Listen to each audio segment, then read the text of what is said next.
গ্রিনল্যান্ডকে ঘিরে ফের আন্তর্জাতিক রাজনীতিতে তীব্র উত্তেজনা। গ্রিনল্যান্ডের সেনা পাঠানোর ইঙ্গিত দিয়ে বিশ্ব রাজনীতিতে নতুন বিতর্ক উস্কে দিলেন মার্কিন প্রেসিডেন্ট ডোনাল্ড ট্রাম্প। ওয়াশিংটন সূত্রের দাবি, কৌশলগত ও নিরাপত্তাজনিত কারণে গ্রিনল্যান্ডে সামরিক উপস্থিতি বাড়ানোর বিষয়টি নিয়ে ট্রাম্প শিবিরে আলোচনা চলছে।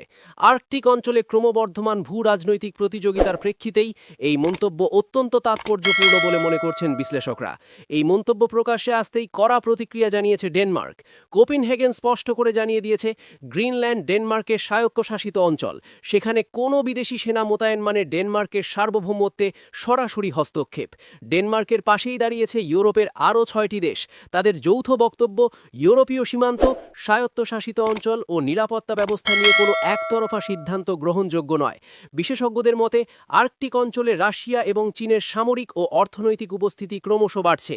এই পরিস্থিতিতে গ্রিনল্যান্ডের কৌশলগত অবস্থান আমেরিকার কাছে অত্যন্ত গুরুত্বপূর্ণ হয়ে উঠেছে।